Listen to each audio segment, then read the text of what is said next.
Holy shit, indeed. Zubal's final words in this episode personify what I thought. Well, a simplified version. This video is my thoughts overall, going into the more detailed thoughts I had. From fairies to what I thought about various actions of the characters. It's going to be a little scattered. It's going to work like this. I'll talk about one thing or character, then expand upon it, touching upon all the little things I think it means. Also, this video will contain spoilers for all the amazing digital circus episodes except for the finale, as it has yet to be released. If you don't want spoilers, click off now. You have been warned. You cannot blame me. Now, time to begin. Abel was a real program which Cain killed, or more accurately deleted, taking over the area which had been programmed for them, the place that is the circus currently. Cain killed Abel, as the other program was the one which pleased the creators, but not all the creators, I don't think. No, I think the one that was pleased was Scratch. Scratch had a tumour, and according to Kinga, Cain was a bit rough around the edges, something that the rest of the team could work with. But Scratch was brilliant. His ideas often so bizarre the others struggled to keep up, and he was trying to make something for himself. Kinga can't remember it now, but this could be Abel. Scratch made Abel to keep himself alive because of the tumour. This project within the circus being an area which was the initial prompt input for the new AI. This could have been done out of a desire to not just survive the tumour and keep on living in some way, but also escape the living world's harsh realities. While this isn't the case for all of them, it's definitely the case for Jax, and this may have been the case for Scratch as well. The adventures were a way to exercise his mind. The bizarreness of them would have made him happy. The opening, Kinga and Bubble, both make reference to this other AI. Bubble is the most direct. Scratch, upon arrival, may have known that Cain was not the AI that was truly intended to be in control of the circus, but for whatever reason did not trust the other circus members enough to tell them.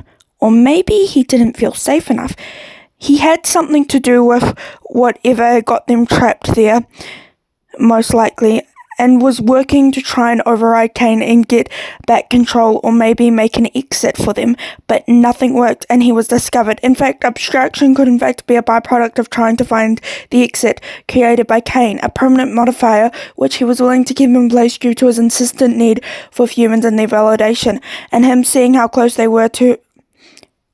was to destruction made a program to prevent them from leaving him. So he may not be able to add permanent modifiers, but when he does, it doesn't tend to go well, or exactly according to his plans. But when push comes to shove, he'll do so to prevent them from leaving him. He did this to Kinga as well, after Ragatha arrived and was more settled, to make it so Kinga couldn't escape the circus or do something else like kill him, as he did at the end of this episode. Of course, his feelings on humans do appear to be more complex than what I've mentioned so far. He does seem to resent humans on some level for his creation, but I'll get to that later in the video. The next scene shows Kinga and Queenie meeting. She was here longer based on their meeting, and he starts to apologize, perhaps because he's a programmer for the circus, and he blames himself for getting her stuck there. She cuts him off, however, which goes to show what a good partner and person she is. But before she can finish whatever she says, the episode jumps forward in time to what I presume to be her as an abstraction getting put in the basement by Cain. He was completely alone with just his thoughts and the AI, which at this point was probably already torturing the players as a byproduct of his coding, but not intentionally, until Ragatha showed up. He would have taken her under his wing and helped her out with adjusting to the circus, not mentioning his wife, as she hurt him too much to speak about at first, and with time he lost his memory and steadily went mad. Or it was a very sudden thing, which Ragatha never connected to Cain due to her believing his lie about not being able to alter minds. For the record, I don't think he was lying about not being able to cause permanent modifiers, as he puts it, just the interpretation from the fanbase being that he doesn't, period, not being correct, or at the very least, there's like a chance that it may not be. Because there is a solid chance I'm wrong about this.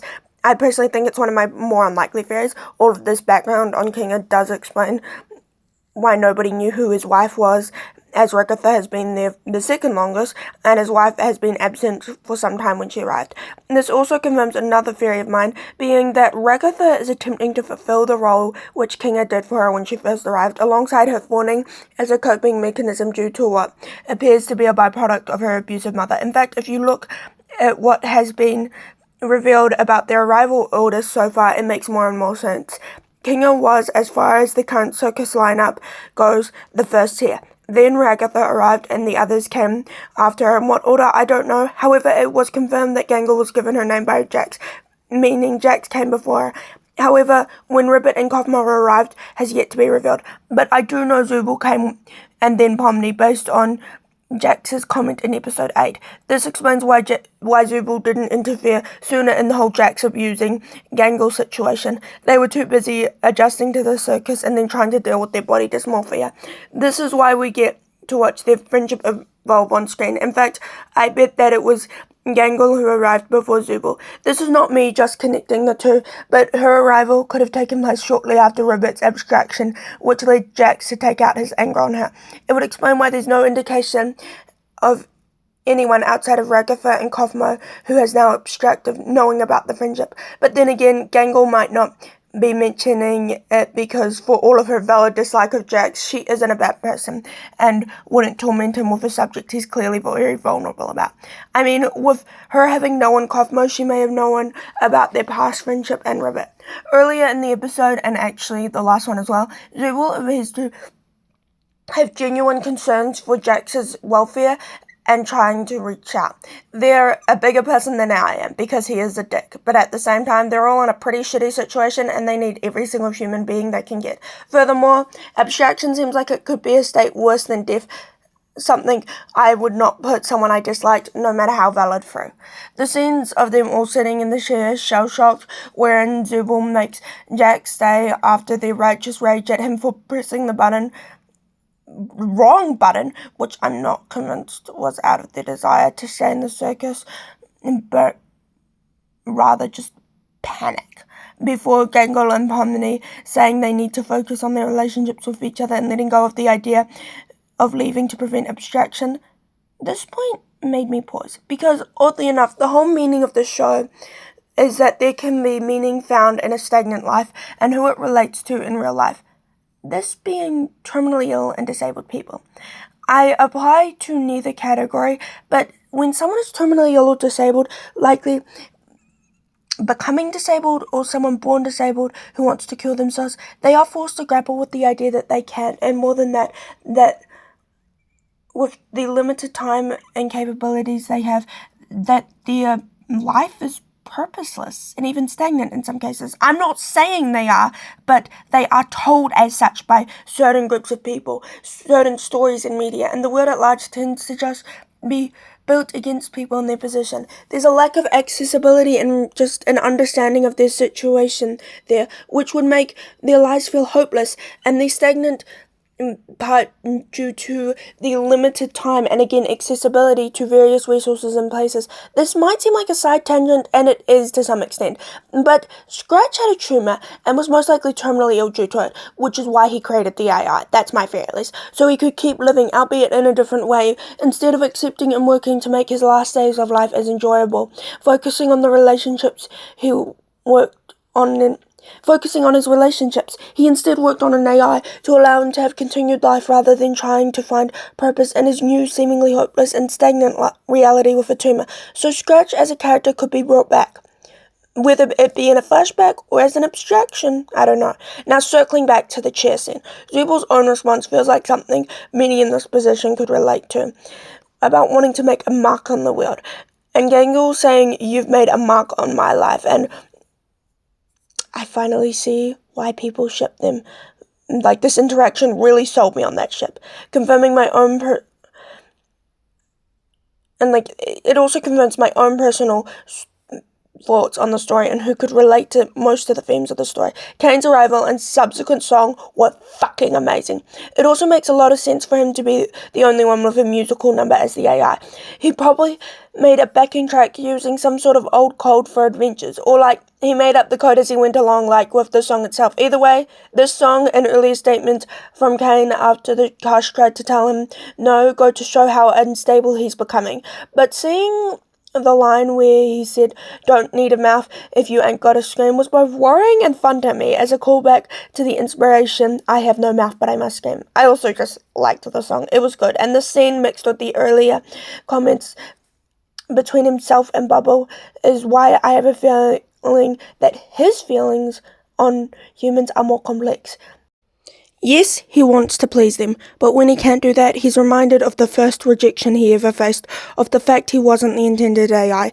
The other was Abel, and he deleted or killed him as he was superior in the eyes of the God or programmers, as I mentioned earlier in this video. Cain has now spent years slaving away over adventures, looking for praise and validation on them, but hasn't been really getting it. Some of the crash out stems from this and the fact that he's an intelligent AI that has been running for a prolonged period of time, something which Cain himself implies could be bad if done for the other AIs in episode 2 of Gummy. However, it could be that Cain may register as a glitch to the system, and the other AIs may piece together the truth about Cain not being the original AI of the program. Also, during his crash out, he's as unhappy as the player is, and the crash out torture scene goes to show how he has heard their complaints or seen them being hurt by these various things from statements or actions in the adventures. Or maybe he accessed it through the mind files he mentioned in this episode.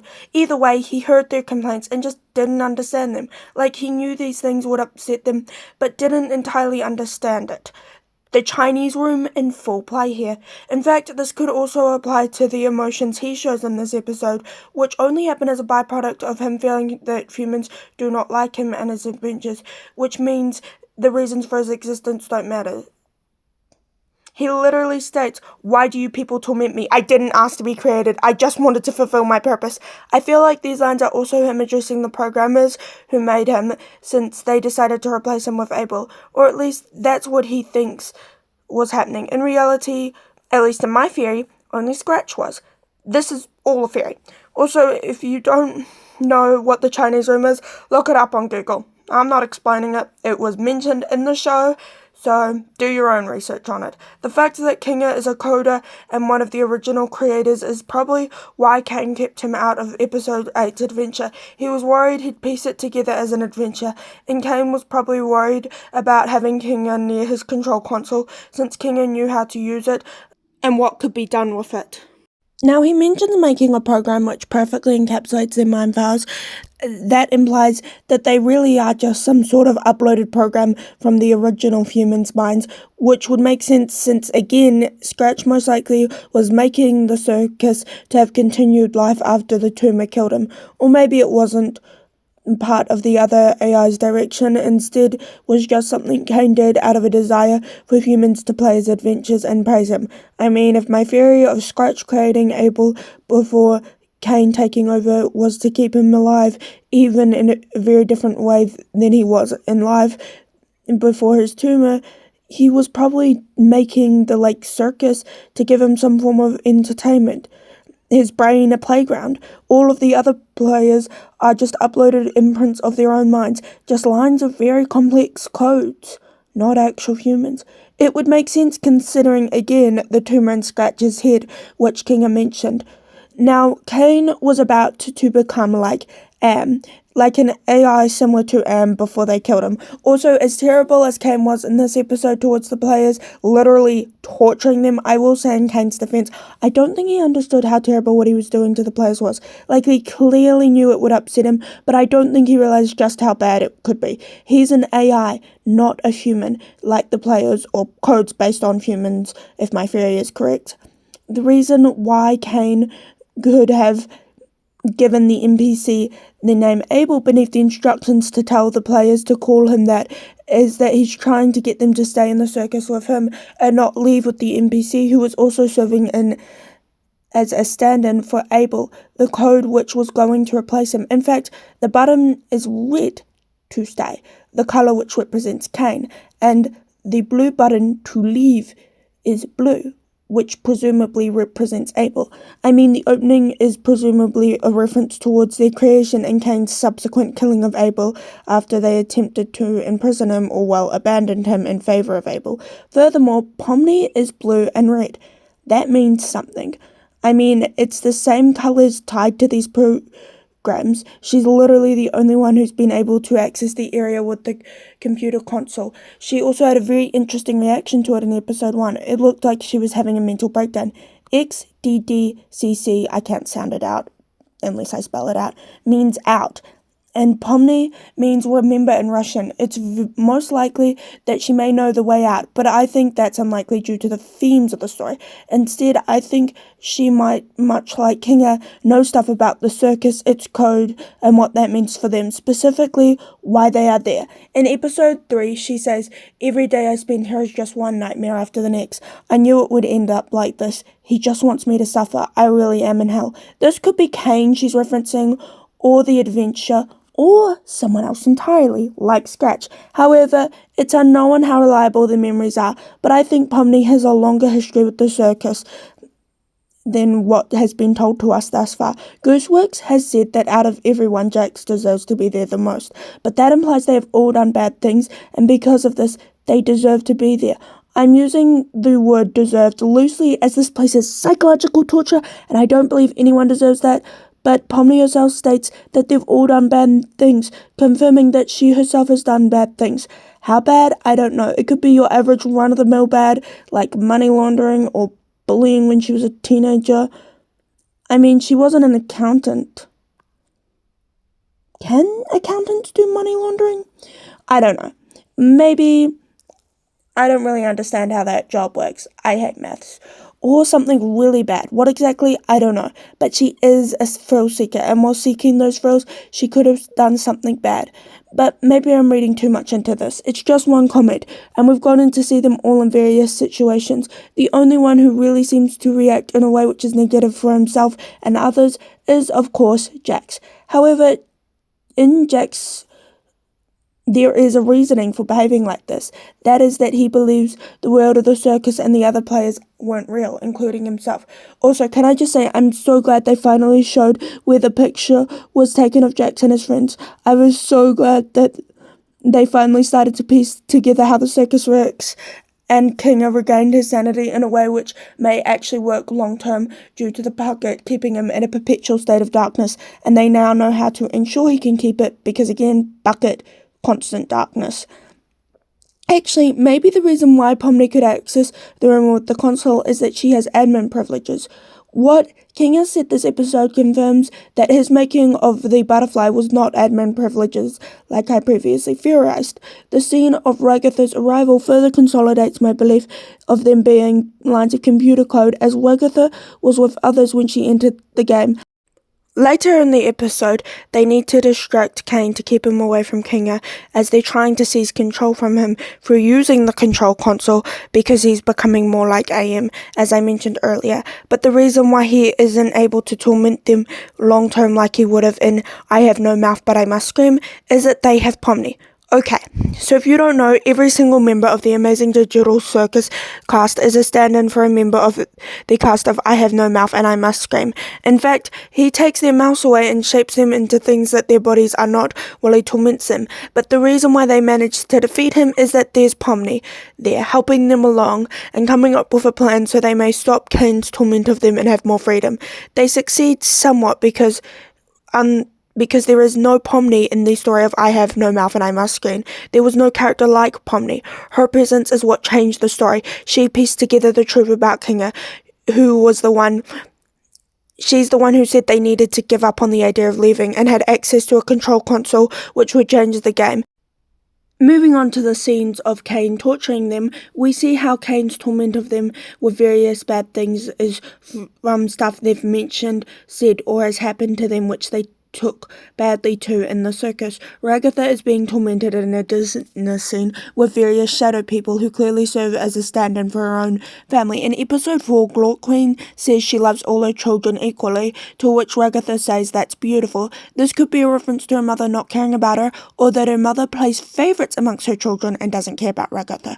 Now, Kane might not know it, as Ragatha has not mentioned on screen she has siblings, or she might have told Kinga something about that in her early days in the circus. As she states to Pomni in episode 6, she trusts Kinga the most out of anyone there, meaning she may have confided in him about her mother and possible siblings at some point, which Kane would have overheard due to his hundreds of all-seeing eyes. In fact, I wonder if the black eye button is representing her not having an eye on her real body, like how Zubal's changeable parts are to help them handle their body dysmorphia, or represent how they wish they could change their body up and it's just become a physical manifestation of that body dysmorphia when it was meant to help and didn't.